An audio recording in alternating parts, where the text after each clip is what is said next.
Je voudrais vous parler de la prophétie et de l'esprit de prophétie dans la Bible, aussi bien dans l'Ancien que dans le Nouveau Testament.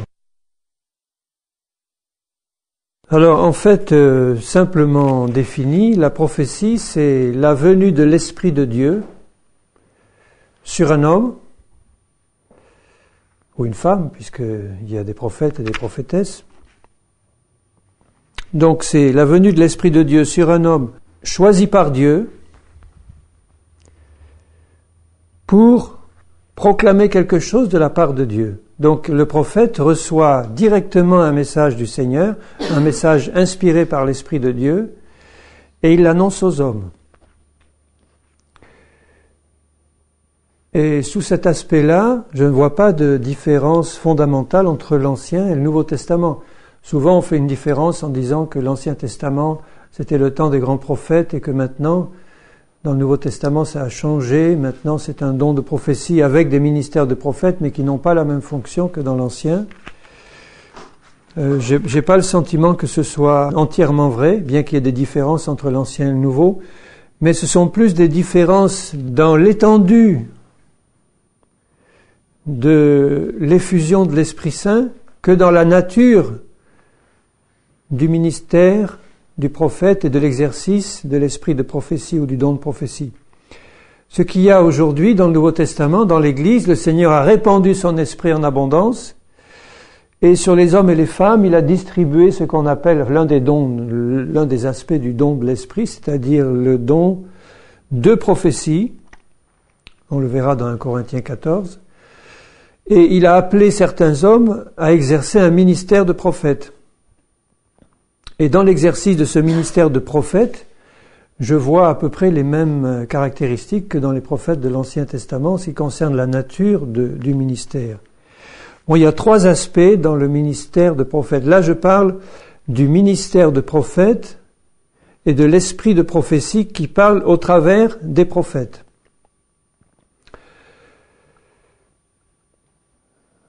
Il y a 3 aspects importants. Le prophète proclame la parole du Seigneur.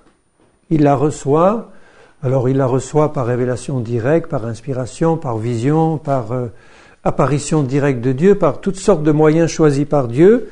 Dieu se manifeste et se révèle à un homme ou à une femme et lui annonce une parole que le prophète doit donner aux hommes. Ensuite, le deuxième aspect, c'est que le prophète annonce un certain nombre d'événements futurs. Il fait des prédictions de la part du Seigneur, qui n'ont rien à voir avec l'esprit de divination des faux prophètes ou des gens qui font de l'occultisme, mais Dieu qui connaît toutes choses peut annoncer d'avance certaines choses à ses serviteurs les prophètes en leur demandant de répercuter ces prédictions et ces événements futurs annoncés par les prophètes, de les répercuter au niveau du peuple. Et en général, ces événements, on le voit dans la Bible, qui prédisaient des événements futurs, tournent pour la plupart autour de l'annonce du Messie dans l'Ancien Testament, ou l'annonce de la venue du royaume de Dieu dont le Messie est roi dans le Nouveau Testament, puisque le Messie est déjà venu sous son aspect souffrant, mais il n'est pas encore venu sous l'aspect du roi de la terre. Il vient bientôt enlever l'Église et ensuite, plus tard, il établira sur la terre un royaume de 1000 ans avant le renouvellement de toutes choses. Donc, annoncer des événements futurs dans une perspective messianique ou dans une perspective de salut qui vient ou d'établissement du royaume de Dieu. Et le troisième aspect, qui est un aspect très important de la prophétie, c'est le fait de dénoncer le péché et l'apostasie et d'être un veilleur sur la tour pour voir l'ennemi venir et avertir le peuple du Seigneur.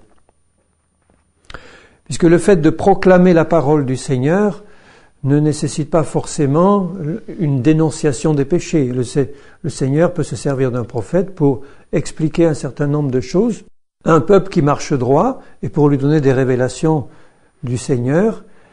Mais très souvent, les prophètes sont utilisés pour veiller sur la venue de l'apostasie ou la venue du péché au milieu du peuple et ouvrir la bouche pour le dénoncer.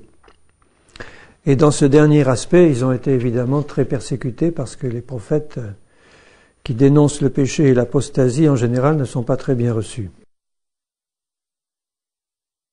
Alors si vous regardez dans le Nouveau Testament ce que le Seigneur appelle dans 1 Corinthiens 14 le don de prophétie, on va tout de suite faire une première différence. On peut exercer le don de prophétie sans avoir un ministère de prophète. Dans 1 Corinthiens 14, il est dit au verset 3, « Celui qui prophétise au contraire parle aux hommes, les édifie, les exhorte, les console. » Bon, vous pouvez avoir là les trois éléments que je viens de définir pour le ministère du prophète, c'est-à-dire parler aux hommes, édifier, exhorter, consoler. Ça peut être donc annoncer la parole du Seigneur, ou donner des événements futurs qui vont arriver, ou dénoncer le péché, puisque dans l'exhortation, il y a aussi un aspect qui consiste à mettre le point sur des choses qui ne vont pas, non pas dans le but de juger et de condamner, mais de relever pour détourner d'un mauvais sentier dans lequel on s'engageait, détourner le peuple de Dieu ou quelqu'un, et l'exhorter à reprendre le droit chemin. Il y a l'aspect édification et consolation qui est directement lié au fait de donner la parole de Dieu et de l'expliquer dans un esprit prophétique. Donc la différence entre le prophète et l'enseignant, le docteur par exemple. Le docteur, lui, est quelqu'un qui va exposer systématiquement la parole de Dieu d'une manière ordonnée, d'une manière systématique. Comme on divise un gâteau en tranches, on fait attention à bien la répartir, on fait attention à la qualité des personnes qui écoutent pour pouvoir bien s'efforcer de vérifier s'il a été bien compris. Le docteur, il explique systématiquement la parole de Dieu, oint du Saint-Esprit pour le faire. Il la clarifie, il veille à ce que le peuple soit nourri avec la parole du Seigneur. Alors que le prophète, lui, peut être envoyé pour expliquer la parole du Seigneur, mais il y a toujours un élément différent de celui de l'enseignant. L'enseignant, son travail est d'expliquer de manière systématique. Le prophète, lui, il peut recevoir une parole du Seigneur d'une manière immédiate et brutale, la donner à ceux qui écoutent. Il peut recevoir un don surnaturel à un moment donné, et il peut avoir cet aspect de prévision d'événements futurs ou d'événements surnaturels et de dénonciation immédiate du péché, qui n'est pas forcément la caractéristique d'un enseignant de la parole, qui peut le faire au cours de ses enseignements, mais il n'est pas appelé, lui, à recevoir des révélations sur des événements futurs ou de dénoncer forcément le péché quand il se présente. Mais le fait d'enseigner la parole doit aboutir au résultat qui consiste à édifier le peuple du Seigneur dans la parole, donc de l'écarter aussi du péché et de le préparer à tous les événements que le Seigneur annonce dans sa parole.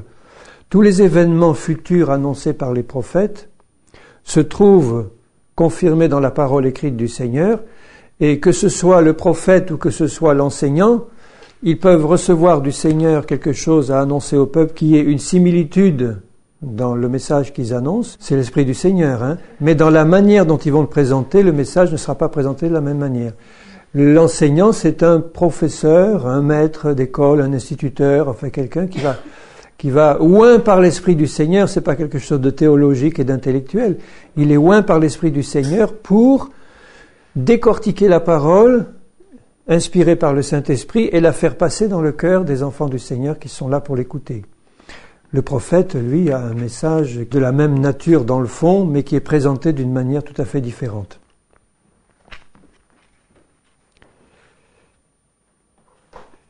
Alors certains prétendent qu'aujourd'hui, les grands ministères ont disparu, que c'était pour le temps du début de l'Église, mais que maintenant, on a finalement comme ministère que des pasteurs et des évangélistes, et que les autres ont plus ou moins disparu, mais c'est faux. Jusqu'à la fin des temps, jusqu'au retour du Seigneur, et le Seigneur manifestera les 5 grands ministères qu'il énonce dans Éphésiens 4. Alors là, ce qui nous intéresse, donc, c'est la prophétie et l'esprit de prophétie. Alors si j'ai eu à cœur d'étudier ça ce soir avec vous, c'est que Satan se sert tout particulièrement des faux prophètes. Il nous a annoncé que dans la fin des temps, il y aurait des faux prophètes qui viendraient, mais il y a aussi des faux docteurs qui viennent. que leur but, c'est, par des moyens surnaturels qui ne sont pas de Dieu mais qui sont de Satan, d'injecter l'erreur au milieu du peuple du Seigneur au lieu de lui faire parvenir la vérité du Seigneur. Donc Satan fait lever en face de nous dans la fin des temps des faux prophètes, des faux docteurs, des faux ministères, des faux apôtres, etc. Et il nous faut bien discerner dans la parole du Seigneur ce qui vient de Dieu et ce qui vient de l'ennemi, parce que parfois la similitude est très proche. Et il est difficile quelquefois, si on ne prend pas garde, de discerner entre le vrai et le faux. Et pour ma part, il me semble qu'il est peut-être plus facile pour Satan de se servir des faux prophètes que des faux docteurs. Enfin, des faux docteurs, il s'en sert aussi. Mais un faux prophète qui reçoit, soi-disant, une révélation immédiate du Seigneur qui est puissante et qui dit « L'Éternel m'a parlé, l'Éternel m'a donné une vision, l'Éternel m'a dit que » et qui est confirmé par certains signes et miracles, aura un aspect surnaturel qui va peut-être frapper davantage le cœur de ceux qui l'écoutent que l'enseignant qui décortique la parole de Dieu et où il n'y a pas forcément un élément si surnaturel. Vous savez que quand un enseignant de la parole de Dieu passe et fait une tournée, il y a en général moins de monde que quand un prophète du Seigneur passe, parce que l'élément surnaturel est plus visible quand la prophétie, le don de prophétie se manifeste.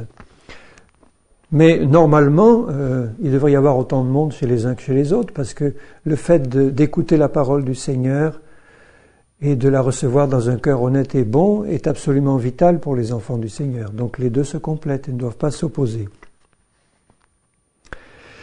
Alors, cette personne qui est choisie par Dieu pour recevoir une parole et la transmettre n'est pas nécessairement quelqu'un qui marche à 100% avec Dieu. Et c'est ça qui complique aussi la situation dans le discernement, parce que Dieu peut se servir pour apporter une parole. Il peut se servir de gens qui ne sont pas des chrétiens très spirituels, ou il peut se servir même de gens qui ne sont pas chrétiens du tout. Il y a des exemples dans la parole. Ou des gens qui ne sont pas vraiment des chrétiens brillants ou des serviteurs de Dieu brillants. Bon, l'exemple le plus évident, c'est celui de Balaam, qui avait reçu du Seigneur des manifestations et des visions et des paroles qui étaient extraordinaires, qui sont parmi les plus belles prophéties de la Bible, et qui n'était pas un vrai serviteur de Dieu, quelqu'un de consacré au Seigneur. Il avait le cœur tourné vers l'appât du gain et du pouvoir, et en fait, ça a été sa perte. Mais il a été quand même choisi par Dieu, à un moment donné, pour apporter des prophéties qui sont réelles. Vous avez le cas de Saül. Le roi Saül aussi a été compté au moins 2 fois dans la Bible parmi les prophètes. Il a été saisi par l'Esprit de Dieu et s'est mis à prophétiser à 2 occasions bien précises.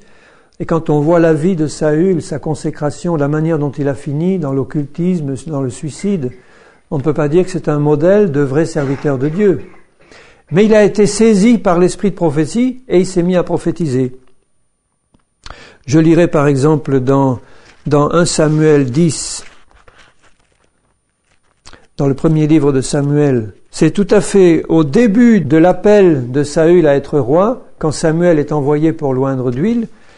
Saül était encore un homme qui était petit à ses propres yeux. Il ne s'était pas encore gonflé d'orgueil comme par la suite. Et Samuel, le prophète, quand il loin d'huile, lui dit « Voilà un certain nombre de signes qui vont arriver et qui vont te prouver que l'appel qui t'a été lancé vient bien de Dieu et que tu as été choisi pour régner sur Israël. » Et parmi ces signes, il devait rencontrer une troupe de prophètes. Dans 1 Samuel 10 et au verset 5, Samuel lui dit « Après cela, tu y arriveras à Gibéa, Elohim, où se trouve une garnison de Philistins. En entrant dans la ville, tu rencontreras une troupe de prophètes descendant du haut lieu, précédés du luth, du tambourin, de la flûte et de la harpe, et prophétisant eux-mêmes. L'Esprit de l'Éternel te saisira, tu prophétiseras avec eux, et tu seras changé en un autre homme. » Et c'est exactement ce qui lui est arrivé. Il a été saisi par l'Esprit de Dieu, il s'est mis à prophétiser avec les prophètes. Alors que, un peu plus loin, dans 1 Samuel 19, donc c'était bien longtemps après, des années après, quand déjà l'Esprit du Seigneur n'agissait plus en Saül et qui s'était rebellé contre Dieu et qu'il persécutait David qui avait été choisi par Dieu à sa place. Dans 1 Samuel 19, il est dit au verset 18, David prit la fuite et s'échappa. Il se rendit auprès de Samuel à Rama et lui raconta tout ce que Saül lui avait fait. Puis il alla avec Samuel demeurer à Naïoth. On le rapporta à Saül en disant, voici, David est à Naïoth, près de Rama. Saül envoya des gens pour prendre David. C'était pas des serviteurs de Dieu, c'était ses soldats, c'était ses serviteurs. Ils virent une assemblée de prophètes qui prophétisaient, ayant Samuel à leur tête. L'Esprit de Dieu saisit les envoyés de Saül et ils se mirent à prophétiser aussi eux-mêmes. On en fit un rapport à Saül qui envoya d'autres gens et eux aussi prophétisèrent. Donc c'était pas des serviteurs de Dieu. Aujourd'hui on dirait c'est même pas des chrétiens. C'était des gens qui étaient envoyés par un méchant roi, qui étaient même pas des juifs pieux, qui sont en contact avec une troupe de prophètes et qui sont saisis par l'esprit de prophétie et se mettent à prophétiser. Il en envoya encore une troisième fois et ils prophétisèrent également. Alors Saül alla lui-même à Rama. Arrivé à la grande citerne qui est à Sécou, il demanda « Où sont Samuel et David ?» On lui répondit « Ils sont à Naïoth, près de Rama. » Et il se dirigea vers Naïoth, près de Rama. Il n'y allait pas dans un esprit bien disposé pour louer le Seigneur ou pour faire du bien à David. Il y allait pour capturer David. L'Esprit de Dieu fut aussi sur lui. Et Saül continua son chemin en prophétisant jusqu'à son arrivée à Naïoth, près de Rama. Il ôta ses vêtements et il prophétisa aussi devant Samuel. Il se jeta nu par terre tout ce jour-là et toute la nuit. C'est pourquoi l'on dit, Saül est-il aussi parmi les prophètes? Quelquefois, certains se servent de ce passage pour dire, vous voyez, quand l'Esprit de Dieu nous saisit, on est capable de faire n'importe quoi. On peut se dénuder, se rouler par terre pendant un jour et demi, et puis faire des choses comme ça, puisque Dieu est souverain, il fait ce qu'il veut. Mais c'est une manière encore de tordre la parole de Dieu, parce qu'il n'est pas dit que les autres prophètes faisaient ça. Il est dit simplement qu'ils prophétisaient et que Saül, en arrivant, a été d'abord saisi par l'esprit de prophétie, l'esprit du Seigneur, et s'est mis à prophétiser, et que ensuite il s'est dévêtu et il s'est jeté nu par terre tout le jour et la nuit. Mais ce n'était pas le comportement normal des prophètes. C'était le comportement de Saül à ce moment-là, et on peut simplement supposer que comme il s'était écarté de Dieu et qu'il avait le cœur orgueilleux, peut-être que Dieu avait voulu l'humilier par cette expérience humiliante, lui montrer que quand Dieu voulait le saisir par son esprit, il pouvait le faire, mais que lui, n'étant pas un serviteur obéissant, eh bien Dieu l'a humilié par cette expérience-là, puisque pour un roi orgueilleux, être jeté nu à terre et prophétiser un jour et une nuit nus, c'est pas quelque chose de très glorieux. Et dans Matthieu 7, 22, dans la bouche même de Jésus, plusieurs me diront en ce jour-là, Seigneur, Seigneur, n'avons-nous pas prophétisé par ton nom? N'avons-nous pas chassé des démons par ton nom? N'avons-nous pas fait beaucoup de miracles par ton nom? Alors je leur dirai ouvertement, je ne vous ai jamais connu. Retirez-vous de moi, vous qui commettez l'iniquité. Donc ce n'étaient pas des chrétiens, ils n'ont jamais été connus du Seigneur, c'était des faux chrétiens qui ont prophétisé au nom du Seigneur. Il ne dit pas le Seigneur que ces prophéties étaient de fausses prophéties. Les miracles qui ont été faits non plus, c'est simplement le fait de gens qui ont été saisis par l'esprit de prophétie du Seigneur, c'est ce que je pense, tout en ayant une vie, comme Saül ou d'autres, qui n'étaient pas du tout à la gloire de Dieu, et qui ont été saisis à ce moment-là pour donner une prophétie. Donc vous voyez que la situation n'est pas simple. Vous pouvez avoir de vrais serviteurs de Dieu, qui ont une prophétie, qui sont saisis par l'esprit de prophétie et qui apportent vraiment une parole qui vient vraiment du Seigneur. Vous pouvez avoir des gens qui ne sont pas des vrais serviteurs de Dieu et qui apportent une vraie parole de l'Éternel. Ou vous pouvez avoir des gens qui ne sont pas du tout des serviteurs de Dieu et qui apportent une fausse parole de l'Éternel, dite au nom de l'Éternel, mais qui en fait n'est pas vraiment donnée au nom de Dieu et qui est une fausse parole de Dieu. Tous les cas sont possibles. Vous pouvez avoir le cas aussi de vrais serviteurs de Dieu qui apportent une vraie parole de Dieu et qui, à un moment donné, mélangent à cette vraie parole quelque chose qui est de la chair ou quelque chose qui n'est pas tout à fait dans la parole du Seigneur. C'est pour ça qu'il est écrit que les autres qui écoutent fassent le tri, prennent ce qui est bon et laissent ce qui est mauvais. Ça veut dire qu'il peut y avoir quelquefois, d'une manière involontaire ou d'une manière qui n'était pas voulue par l'Esprit de Dieu, un mélange. Et qu'il faut vraiment que nous soyons sur nos gardes, parce que tous les cas sont possibles. Alors je dis pas ça pour nous décourager en disant il est impossible d'y voir clair, c'est tellement compliqué, ou ça va me décourager d'exercer ou de demander le don de prophétie parce que on peut se tromper. Eh bien moi je vous dis non, le Seigneur veut que nous soyons des prophètes. Il voudrait que chacun de ses enfants soit des prophètes. Il le dit plusieurs fois dans la parole. Il voudrait que ses enfants soient tous des prophètes. D'ailleurs, Paul dit aux Corinthiens, il dit recherchez les dons spirituels, aspirez aux dons spirituels et surtout à celui de prophétie.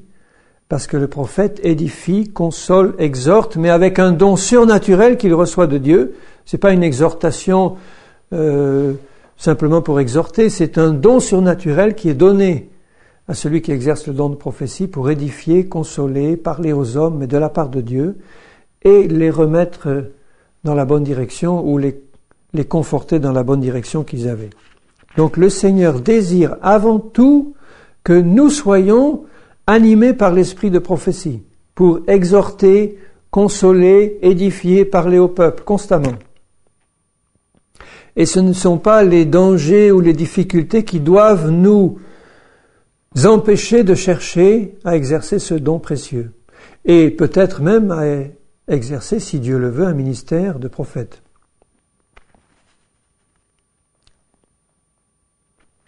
Donc ce qui est important, c'est qu'il faut absolument pouvoir discerner quel est l'esprit qui est à l'œuvre et discerner si le message qui est apporté vient vraiment de Dieu. Ce discernement est absolument capital et vital. Parce que, en apparence, les manifestations de faux esprits de prophétie ou de faux ministères de prophètes, les manifestations peuvent être semblables.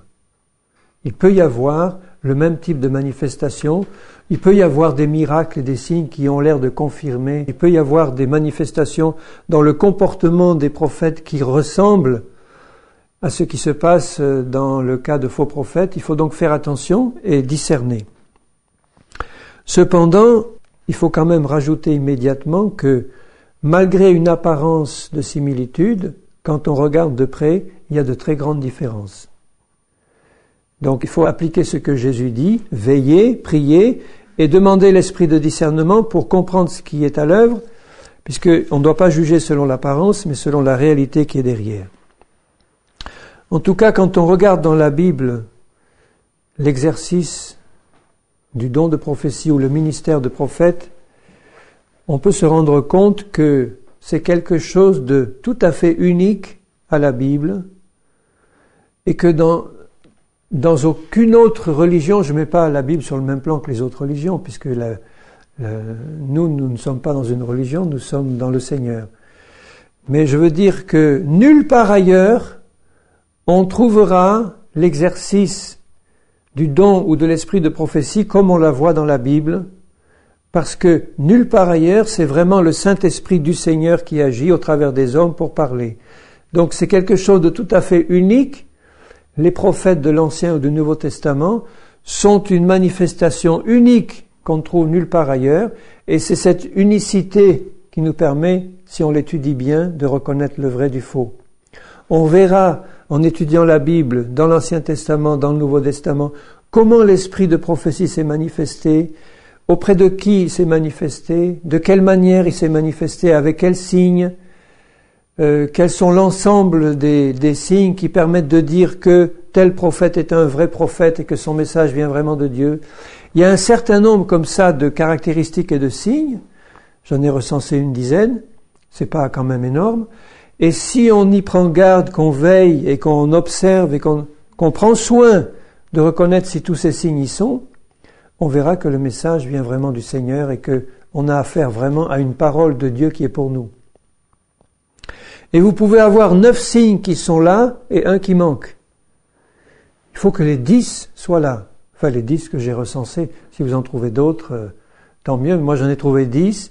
Et tous les 10 doivent être présents pour que nous puissions dire, un seul suffirait, peut-être, mais en tout cas, si un seul nous suffit à comprendre que c'est vraiment Dieu qui parle, ce seul signe doit nous permettre, si on les cherche, de reconnaître que les 9 autres y sont aussi. Alors que si on a affaire à un faux don de prophétie ou à un faux prophète, qu'il apporte d'ailleurs une vraie parole de Dieu ou une fausse parole, parce que le but des faux prophètes, s'ils apportent une vraie parole de Dieu, ce n'est pas de rester dans la vérité, c'est d'introduire l'erreur quelque part. Donc, ils pourront apporter un jour une vraie parole de Dieu pour donner le change, mais ce qui compte, c'est que dans le fond, leur ministère est appelé à introduire l'erreur. Donc, il faut qu'on puisse reconnaître les vrais des faux. Alors, ce qui fait le caractère unique des prophètes de la Bible, ou de ceux qui sont saisis par cet esprit de prophétie, c'est que, pour leur cas, c'est Dieu qui parle vraiment. C'est parce que c'est Dieu qui parlait vraiment, au travers d'eux, qu'il y a ce caractère unique qu'on trouve nulle part ailleurs. Par exemple, les faux prophètes dont on voit des exemples dans la Bible, comme ils n'étaient pas animés par le véritable esprit du Seigneur, il se passe dans la manifestation de ce qu'ils apportent des choses qui ne se manifestent pas dans l'exercice du ministère des vrais prophètes. Par exemple, dans 1 Roi 18, quand le Seigneur envoie Élie sur le mont Carmel pour qu'il puisse prouver au peuple où est la vérité. Lui, c'était le seul des prophètes de l'Éternel qui était là, et il y avait 850 faux prophètes de Baal et d'Astarté, et le peuple était en pleine apostasie, et il fallait à tout prix leur montrer où était la vérité. Et à ce moment-là, Élie demande un test. Il convoque tout le monde au mont Carmel et il dit à tout le peuple, eh bien voilà, nous allons faire un test. Les faux prophètes vont invoquer leur Dieu, moi j'invoquerai le mien, et celui qui répondra par le feu du ciel sur le sacrifice, ce sera celui-là le vrai Dieu. Et les autres acceptent. Ça veut dire qu'ils ne craignaient pas au départ. S'ils avaient su dès le départ que ça ne marcherait pas, ils n'auraient pas accepté. Donc ça veut dire qu'ils étaient sûrs que le feu allait descendre parce qu'il avait fait descendre déjà, sûrement. Au cours de leurs incantations, de leurs cérémonies occultes, etc., ils avaient sûrement déjà fait descendre le feu du ciel en invoquant leur Dieu. Et ils étaient sûrs de leur fait, alors que là, c'était un test pour voir le vrai du faux, et Dieu n'a pas permis que leur feu à eux se manifeste, mais que le sien à lui se manifeste. Mais dans le comportement de ces faux prophètes, il y a quand même des choses qui sont tout à fait particulières et qui ne se manifestent pas dans le comportement d'Élie. Donc à 1 Roi 18, quand ils préparent leur sacrifice, au verset 26, ils prirent le taureau qu'on leur donna et le préparèrent, et ils invoquèrent le nom de Baal depuis le matin jusqu'à midi, en disant « Baal, réponds-nous !» comme ils le faisaient auparavant. Mais il n'y eut ni voix ni réponse. Alors que, dans d'autres circonstances, quand ils l'invoquaient, Baal répondait et se manifestait. Et ils sautaient devant l'autel qu'ils avaient fait. Vous voyez, premier comportement anormal, ils commencent à sauter et à avoir un comportement hystérique, excité, parce que leur Dieu ne répond pas. Alors ils vont un peu plus loin dans la recherche de sa réponse et ils commencent à sauter devant l'autel à midi. Élie se moque à d'eux et dit « Criez à haute voix puisqu'il est Dieu. Il pense à quelque chose, ou il est occupé, ou il est en voyage. Peut-être qu'il dort, il se réveillera. » Ils ne saisissent même pas le côté moqueur d'Élie et ils continuent. Et ils crièrent à haute voix. Et ils se firent, selon leur coutume, des incisions avec des épées et des lances jusqu'à ce que le sang coule sur eux. Lorsque midi fut passé, ils prophétisèrent. Ils se mettent à prophétiser surnaturellement par l'esprit de Baal jusqu'au moment de la présentation de l'offrande, mais il n'y eut ni voix, ni réponse, ni signe d'attention. Et on voit après ce qui a été fait, c'est que Élie, tranquillement, fait préparer l'autel, 12 pierres, découpe le taureau, le met sur le feu, le bois. Il fait verser 12 cruches d'eau pour que ce soit bien mouillé. Et il fait une simple prière en disant « Éternel, montre-leur que tu es l'Éternel, le vrai, et le feu du ciel descend. » Mais vous voyez, dans la simplicité de la présentation d'Élie et de ce qu'il fait, comparé à l'excitation hystérique et aux cris et aux prophéties et aux incisions des faux prophètes, vous voyez toute la différence entre le vrai et du faux. Ça ne veut pas dire que les prophètes, quand ils sont vraiment saisis, les vrais, par l'Esprit de l'Éternel, ils ne puissent pas être saisis d'émotions violentes et être saisis au plus profond de leur cœur par la manifestation de Dieu qui se produit, même tomber devant Dieu qui se manifeste ou même être muets de crainte et d'effroi devant ce qui se passe, comme Daniel, comme Jean l'ont été quand Dieu s'est manifesté. Mais on ne voit pas ce genre de comportement hystérique et excité qui caractérise là, dans 1 Roi 18, le comportement de ces faux prophètes. L'émotion est normale. Imaginez un peu quand Dieu se manifeste directement devant vous et que vous vous trouvez devant le Tout-Puissant, on doit ressentir des émotions qui peuvent être violentes. Mais on ne va pas se lancer, on ne voit pas dans la Bible en tout cas, les gens à qui Dieu se manifeste, se lancer dans un comportement hystérico-maniaque qui n'a rien à voir avec la manifestation du Seigneur. Qu'il puisse y avoir des émotions fortes, des émotions violentes, que certains puissent tomber face contre terre ou que certains se trouvent muets, saisis d'effroi et d'admiration devant Dieu qui se manifeste, d'accord. Mais ce que vous trouvez dans le comportement de tous les vrais prophètes, vous trouvez quand même une conscience qui reste éveillée, une illumination pleine et entière, et la maîtrise de soi, quoique là, il puisse y avoir des choses qu'on ne peut pas maîtriser, par exemple des gens qui tombent face contre terre, ou Daniel qui est privé de toutes ses forces en disant je peux pas me relever parce que j'ai les genoux qui tremblent et j'ai plus de force. Donc c'était des choses qu'il ne maîtrisait pas physiquement, mais intellectuellement et spirituellement, il maîtrisait parfaitement la conscience qu'il avait de la situation.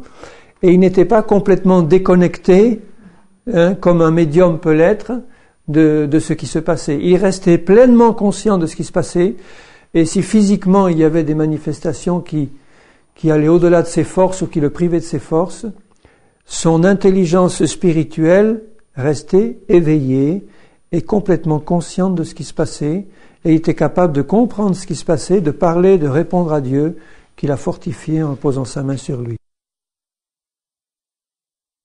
Il peut y avoir aussi des révélations de Dieu qui sont des manifestations avec message divin, donc prophétique. Il peut y avoir même ce que la Bible appelle des extases divines.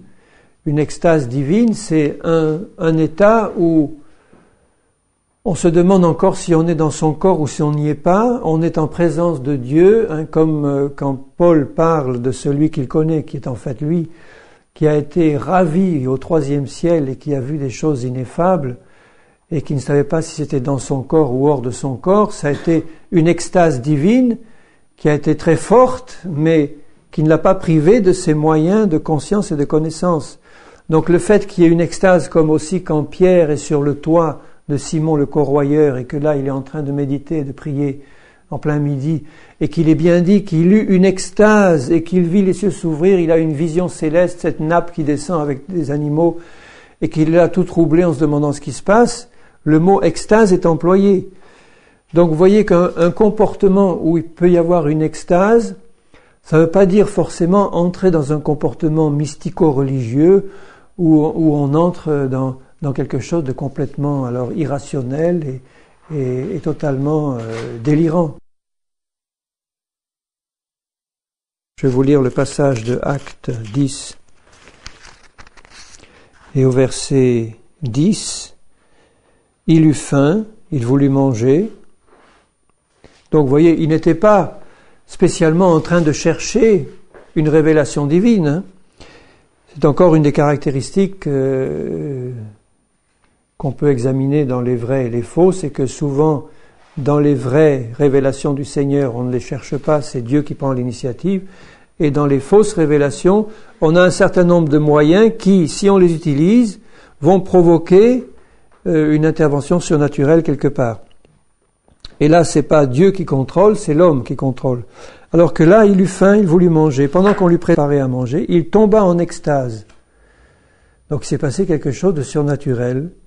Il vit le ciel ouvert, un objet semblable à une grande nappe attachée par des quatre coins qui descendait et s'abaissait vers la terre. Et une voix lui dit, « Pierre, lève-toi, tue et mange. » Mais Pierre dit, « Non, Seigneur, je n'ai jamais rien mangé de souillé ni d'impur, etc. »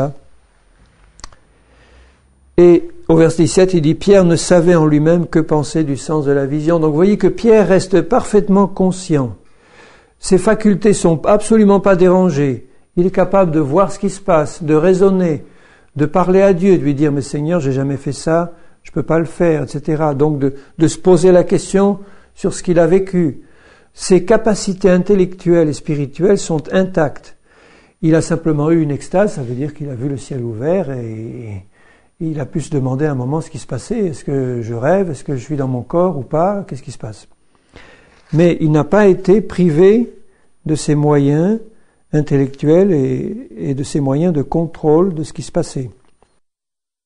Dans Actes 22, 17, de retour à Jérusalem, c'est Paul qui parle. « Comme je priais dans le temple, je fus ravi en extase, et je vis le Seigneur qui me disait, hâte-toi et sors promptement de Jérusalem parce qu'ils ne recevront pas ton témoignage sur moi. Et je dis, Seigneur, etc. Alors il me dit, va, je t'enverrai vers les nations. » Donc vous voyez une expérience très forte où il voit le ciel ouvert et Jésus lui apparaître, il est ravi en extase. Bon, comment a été physiquement Paul à ce moment-là? On le dit pas, mais enfin, il a dû recevoir un choc quand même dans son être de voir le ciel s'ouvrir et Jésus lui apparaître, comme au chemin de Damas où Jésus se manifeste et il tombe par cette illumination qui se présente à lui. Mais en aucun cas là non plus, il n'est privé de sa capacité de réflexion, d'observation de ce qui se passe, de contrôle de soi intellectuel et spirituel, et de pouvoir répondre et parler au Seigneur.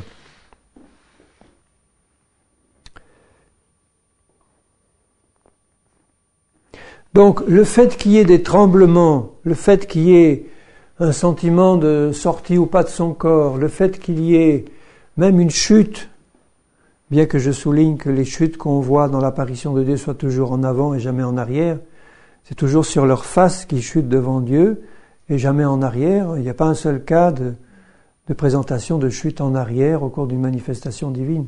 Au contraire, dans la Bible, quand les gens chutent en arrière, c'est un signe de jugement de Dieu et de malédiction, comme dans le jardin de Gethsémanée, comme quand Ésaïe dit « Il recule en tremblant ceux qui boivent du vin et qui s'enivrent », et il chute en reculant, il tombe à la renverse.